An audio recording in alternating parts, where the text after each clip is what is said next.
আসসালামু আলাইকুম রহমতুল্লাহ। আজকে আমার কাছে একটা ডিপিপি মেশিন নিয়ে আমি একটা ভিডিও দেব। আর আসলে ডিপিপি মেশিনের রিভিউ দেওয়ার কিছু নাই। এই মেশিনটা খুবই জনপ্রিয় বাংলাদেশের বাজারে এবং খুবই ভালো সার্ভিস। বাংলাদেশের বাজারে অনেক জনপ্রিয়তা এই মেশিনের।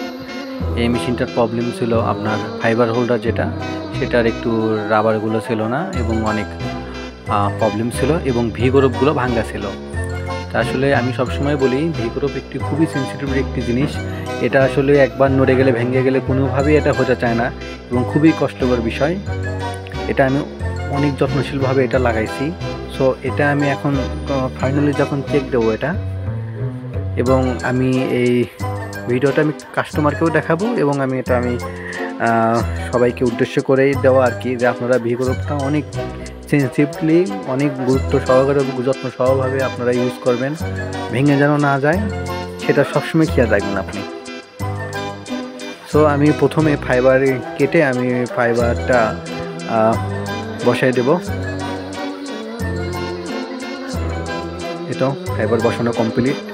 সো আমি এখন জোড়াইতে দেবো। এটা ফাইবার অ্যালাইনমেন্ট, এটা অ্যালাইনমেন্টটা কমপ্লিট। আমারটি পুশ চাচ্ছে, আমি পুশের চাপ দিলাম আর অনেক সুন্দর একটা জোড়া নিয়েছে। দেখতে পাচ্ছেন জোড়াটা অনেক সুন্দর হয়েছে।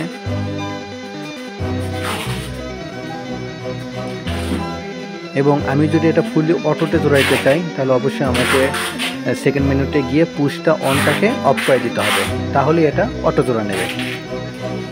এটা আমি আবার এগেইন ফাইবারটা বসাই দিয়ে আমি ঢাকনাটা নামিয়ে দিলাম এবং আমার মেশিন টোটালি অটো জোড়া নিয়ে নিচ্ছে। এটা আলহামদুলিল্লাহ অনেক সুন্দর জোড়া নিয়েছে। আপনারা দেখতে পাচ্ছেন খুব সুন্দর জয়েন্ট,